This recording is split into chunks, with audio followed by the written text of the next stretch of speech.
Darlene Gentry, de 32 años, estaba acostumbrada a ser el centro de atención.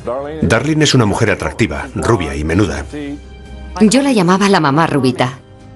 Pero cuando entró en un juzgado de Texas la mañana del 6 de febrero de 2007, su aspecto no era el único motivo por el que todas las miradas estaban centradas en ella. Esta madre de 3 hijos iba a ser juzgada por asesinar a su marido, Keith. Cuando la miras, no ves a una asesina. Parecía la reina del baile. Pero solo hasta que vieron el vídeo. Se ve a Darlene con su pelo rubio. Se ve claramente que es ella.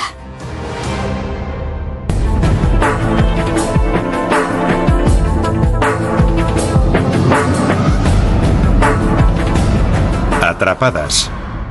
Darlene Gentry.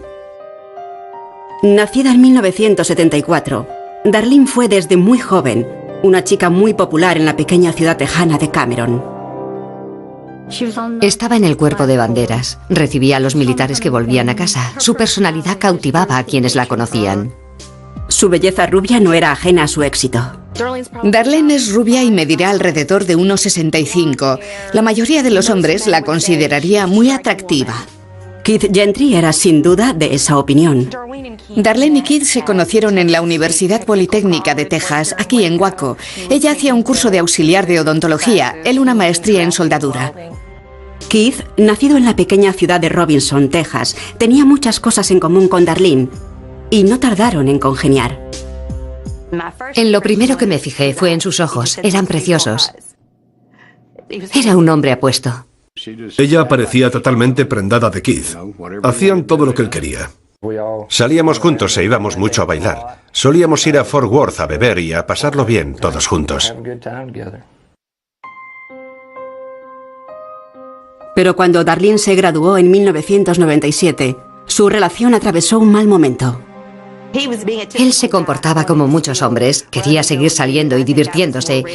Y yo ya estaba preparada para sentar la cabeza, así que nos separamos. Darlene se fue a Dallas a trabajar en una clínica dental. Trabajó en aquella clínica hasta que le robaron el coche en Dallas y decidió regresar a casa. También decidió volver con Keith. Se encontraron en un baile. Empezaron a hablar y a partir de entonces volvieron a salir juntos. Eso nos alegró mucho. Darlene nos caía bien. Nos parecía una buena chica para él. Keith también era de la misma opinión. Decidido a no dejarla escapar por segunda vez, en 1999 le pidió que se casara con él. Darlene le dijo que sí. Fue la típica boda tejana.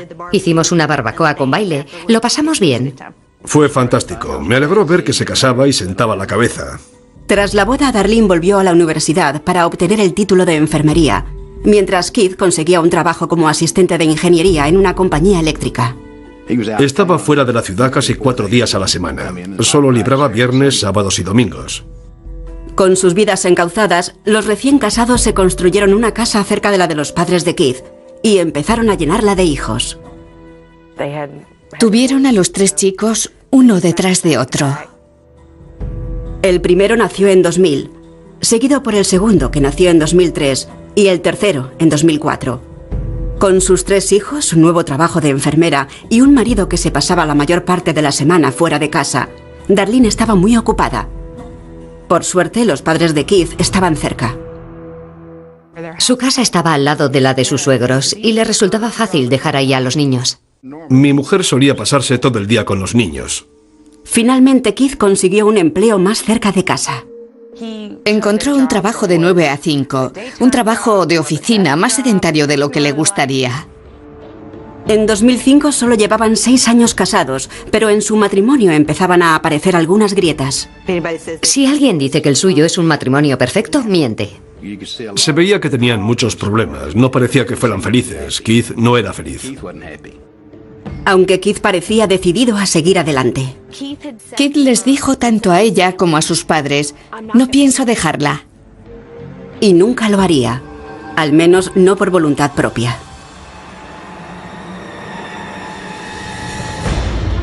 Poco después de las 6 de la mañana del 9 de noviembre de 2005, la centralita de 911 de Robinson, Texas, recibió una llamada. Era Darlene. emergency? I got up this morning. I was in my son's room because I didn't sleep. My back door was open. My husband's guns are all gone. And California, where there's blood on the bed and he is struggling. Por las palabras de Darlene se infería que acababan de disparar a Keith. We have a lady on the phone that is a possible break-in in her house and her husband's been shot. We do have PD units en route, but he's going to need medical attention. He has pink foam coming out of his mouth. He's making it god-awful sound. La mañana del miércoles 9 de noviembre de 2005, Waymon, suegro de Darlene Gentry, había salido de casa a recoger el periódico cuando vio unos coches de policía llegando a la casa de al lado. Eran las 6:15 cuando vi los coches de policía llegando a casa de Keith. Waymon corrió hacia la casa de su hijo. Les pregunté qué había pasado y me dijeron que me quedara en mi jardín. Le dije que en casa vivía mi hijo. Es igual, quédese en su jardín. La policía acordonó la casa. Fuera, justo al lado de la puerta, hicieron un descubrimiento inusual. Una de las primeras cosas que vi fue un alijo de armas fuera de la casa, algo que me pareció bastante extraño. Dentro, la policía encontró a Darlene todavía hablando por teléfono con la operadora del 911.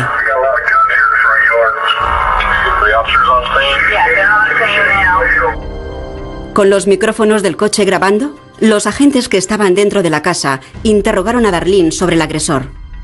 You have any idea who this could have been? I have no idea. Okay, do you know which way they went? No, I saw nothing. Momentos después llegó una ambulancia. Waymon Gentry esperaba ansioso en su jardín mientras los paramédicos trasladaban a su hijo. Vimos cómo lo sacaban de la casa en una camilla totalmente entubado. Fue entonces cuando nos dimos cuenta de que había pasado algo. Keith Gentry había recibido un disparo en la cabeza. Estaba vivo, pero agonizante. Mientras la ambulancia lo trasladaba al hospital, la policía intentaba aclarar lo que había pasado.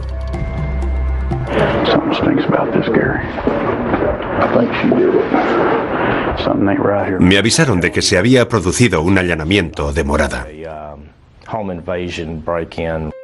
Pero no había señales de que se hubiera forzado la puerta de entrada, ni la cerradura del armero que parecía haber sido el objetivo de los ladrones. Tiene un frontal de cristal, no estaba roto. Quien lo hizo cogió las llaves de encima del armero y lo abrió. Dada la escasez de pruebas, los agentes hablaron con la única testigo, Darlene. Le pregunté si podía acompañarme a la comisaría para hablar conmigo e intentar averiguar quién podía haber hecho algo así. En un principio pensé que lo mejor era ayudarles en todo lo que pudiera. Una vez en la sala de interrogatorios, Darlene narró los hechos anteriores a su llamada al 911. La señora Gentry me dijo que sus hijos se habían puesto enfermos esa noche. Los 3 niños estaban levantados. Yo intenté que no alborotaran. Fuimos a la habitación del mayor y nos pusimos a ver la tele. Finalmente los niños se durmieron. También Darlene. Le dijo a la policía que seguía en la habitación de los niños cuando se despertó a las 6 de la mañana. Mi hijo pequeño llegó gateando hasta donde mí y me di cuenta de que teníamos que levantarnos. Salí de la habitación y empezamos a prepararnos. Fue entonces cuando, según su propia explicación, Darlene vio el armero abierto y vacío. Le gritó a Keith una vez para que se despertara porque el armero estaba abierto y volvió a gritarle. Como Keith no respondía, Darlene entró en la habitación. Va a despertar a su marido y oye que este emite unos sonidos extraños. Cuando se acerca más a él, ve que hay sangre en la cama. Es entonces cuando llama al 911. Unos minutos más tarde llegaron los primeros policías. Le preguntaron si había hecho algo para intentar ayudarle y dijo que no lo había tocado. Teniendo en cuenta que Darlene era enfermera titulada, a la policía le extrañó el hecho de que no hiciera nada para ayudar a su marido agonizante. Hasta una persona sin conocimientos de medicina intentaría ayudar a su marido si éste estuviera herido. Pero ella no hizo nada. Darlene se defiende diciendo que estaba conmocionada. No sé si estaba en una nube o en estado de shock. No sé qué me pasó. Mi única preocupación en aquellos momentos eran los niños. Mientras Darlene estaba siendo interrogada por la policía, el detective O'Connor recibió una llamada del hospital con malas noticias sobre el estado de Keith Gentry. El disparo que había recibido le había provocado la muerte cerebral. El detective cortó el interrogatorio y llevó a Darlene al hospital para que firmara el consentimiento para desconectarle de la máquina que lo mantenía con vida. En ningún momento la vi desmoronarse. Tenía los ojos húmedos y se lamentaba, pero no parecía especialmente afligida. Esa misma tarde, Darlene volvió para terminar su interrogatorio. Para entonces la policía ya la consideraba sospechosa de asesinato. Aunque los niños confirmaban que había dormido en su habitación, otras partes de su historia eran menos sólidas. Un ladrón jamás disparará contra una persona a menos que lo atrapen infraganti. Y era obvio que nadie lo había descubierto porque el señor Gentry seguía en la cama, con la cabeza en la almohada. Es más, quien hubiera intentado robar las armas de Keith tampoco parecía desearlas tanto. Las armas aparecieron en la parte delantera de su jardín, cerca de la casa, y estaban bien ordenadas. No tiene sentido olvidarte de algo por lo que has matado a una persona. Darlene se dio cuenta de que el detective que la interrogaba buscaba algo más que información. Quería una confesión. Me dijo, sea lo que intenta jugar. Me estaba acusando directamente de haberlo hecho yo. Entonces dije, creo que necesito un abogado. Mientras tanto, la policía había hecho un inventario de las armas de Keith. Estaban todas menos una. Un viejo revólver del que tuvieron noticia gracias al padre de Keith. Era un revólver de 9 disparos del calibre 22, regalo del padre de Keith. Sospechamos que ese revólver podría ser el arma homicida. Sus sospechas quedaron confirmadas durante la autopsia de Keith. El forense recuperó la bala que lo había matado. La bala estaba demasiado dañada como para poder compararla con las balas del arma, pero era del calibre 22. La mañana del viernes 11 de noviembre, los policías que investigaban el asesinato de Keith Gentry ya no se preguntaban quién, sino por qué. No pudimos encontrar ningún tipo de comportamiento negativo en él, ni asomo de malos tratos. Sin embargo, una llamada telefónica al agente de seguros de los Gentry parecía indicar un móvil. Tenía 2 seguros de vida y creo que sumaban un total de $750.000. El 27 de noviembre de 2005, la policía solicitó a un juez de Waco una orden de detención contra Darlene por considerarla sospechosa de asesinato. Cuantas más pruebas buscaban para eliminarla como sospechosa, más evidencias encontraban contra ella. A la mañana siguiente, 28 de noviembre, la policía de Robinson llamó al padre de Keith. Me dijeron que querían hablar conmigo, así que fui con mi mujer al ayuntamiento. Nos dijeron que iban a detener a Darlene, y aquella noticia nos conmocionó profundamente. Darlene insistía en su inocencia, y sus familiares estaban convencidos de que la policía se había equivocado. La ayudaron a reunir los $50.000 de la fianza, y esa misma tarde quedó en libertad. Estábamos convencidos de que ella no había hecho nada. A continuación, a Darlene le hubiera ido mejor si hubiese permanecido en la cárcel. Llamé a la policía de Robinson y les dije, no vais a creer lo que he grabado en vídeo. Cuando Darlene Gentry, madre de 3 hijos, entró en el juzgado del condado de McLennan el 6 de febrero de 2007 para ser juzgada por asesinato, parecía confiada y tenía sus motivos. Desde el principio, nuestro principal temor era que se trataba de una rubita atractiva sin antecedentes criminales. La miras y no ves a una asesina. Quiero decir que parece una madre, una enfermera. No parece alguien capaz de matar a su marido. A pesar de su angelical aspecto, según la argumentación inicial de la fiscal, todo hacía apuntar que había sido ella la asesina.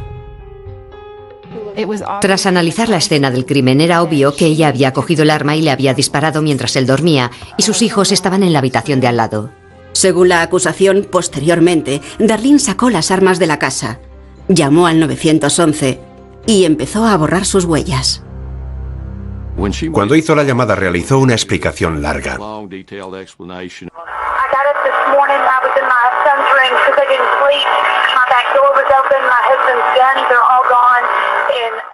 En nuestro ámbito a eso se llama enterrar la pista. Enumeró todos esos detalles antes de decir, han disparado a mi marido. La defensa argumentó que Darlene estaba simplemente conmocionada. El hecho de que no me desgañitara gritando no significa que no estuviera preocupada por lo que le había pasado a mi marido. Y según su abogado, el comportamiento frío y sereno de Darlene la convirtió injustamente en la única sospechosa de la investigación. Fue la única sospechosa de la policía. Y había muchas otras posibilidades. Al escuchar la grabación de la mañana en la que ocurrió todo, se ve como 7 minutos después de la llamada, el primer policía con el que hablé ya dijo: algo no encaja. Ha sido ella.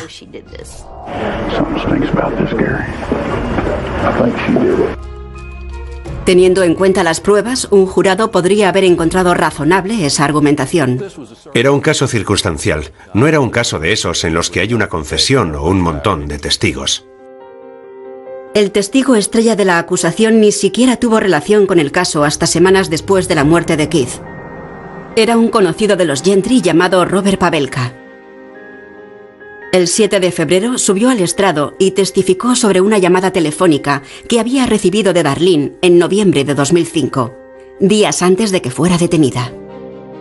Quería comprar una casa si yo tenía alguna en venta. Quería mudarse para no tener que vivir en la casa en la que se había cometido el asesinato. Según su propio testimonio, Pavelka informó a Darlene de que no tenía ninguna casa disponible, pero tenía un buen terreno si quería construir una. Le di la dirección del terreno. Llamó al día siguiente y me preguntó si el estanque venía con la tierra. Le dije que sí. Y ella me dijo que era fantástico porque Keith siempre había querido un lugar en el que sus hijos pudieran pescar. Pavelka le dijo al jurado que se reunió con Darlene unas semanas después de su detención mientras estaba en libertad bajo fianza. Seguía queriendo el terreno, pero no el estanque. Fuimos a la propiedad. Ella estaba dispuesta a comprarla y dijo: trae un bulldozer y rellena ese estanque. Quería que rellenaran el estanque y, por algún motivo, Pavelka empezó a sospechar. Para entonces ya sabía quién era ella y de qué estaba acusada. Pavelka declaró que esa tarde llamó a un amigo del departamento de policía.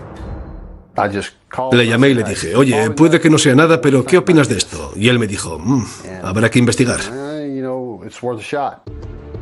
Para explicar lo que sucedió después, la acusación llamó a declarar al ranger de Texas, Steve Foster. Primero quería el estanque, luego no lo quería. Lo primero que pensé es que había arrojado el arma al agua.